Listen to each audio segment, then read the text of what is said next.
Hello mga ka-bakes! Ayan, samahan po ninyo akong gumawa ng cake na isang baby na tapos na sa monthly milestone na cakes na in-order palagi sa atin ng kanyang mommy. So, ayan guys, for today's vlog ay gagawa ako nitong panda theme cake ng aking inaanak na si Jairo. So, kaya kung bago ka pa lang dito sa YouTube channel ko and hindi ka pa nakakapag-subscribe, is click the subscribe button below and also the notification bell para lagi kayong updated sa aking mga videos.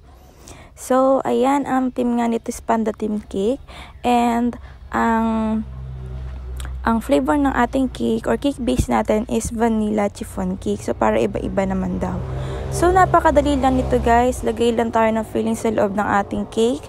And of course, ang dowels, wag kakalimutan, lalo-lalo na kapag sa malayo ibabiyahe. So, ayan nga guys, naglagay din lang ako ng fault line dito.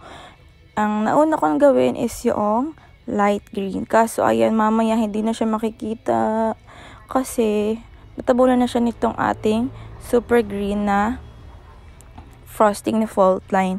So, ayan, sabi naman ni Mari ay okay lang daw. And maganda rin naman yung kinalabasan nitong cake na ito. Although, yung mga nasa gayahan is fondant talaga. And kaya mahirap din na ganyan. Fondant talaga yung nasa design ng cake. Kaso, hindi ako maalam mag-fondant. And syempre, para makatipid is ginawa na lang na frosting or soft icing yung ganyan.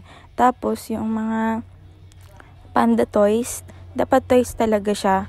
Kaso, yun na-late na namin na-late na akong na-inform ni Mare. Hindi ako naka-order sa Shopee.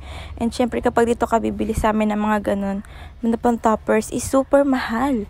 Kaya, ayan, sabi niya, is i-print na lang daw. So, nag-print na lang din ako. And super cute talaga nito guys, sobra.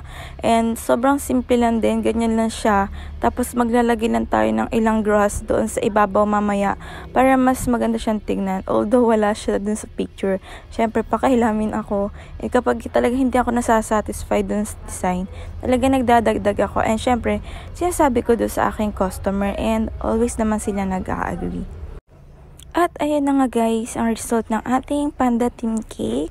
Ayan, happy birthday Jairo! And thank you so much Mare sa pag-order ng cake simula first month baby hanggang sa first birthday. So ayan guys, ito na yung result ng ating cake. Napakadali lang, napakasimple lang. And ayan, alam kong kayang-kaya niyan. Thank you so much!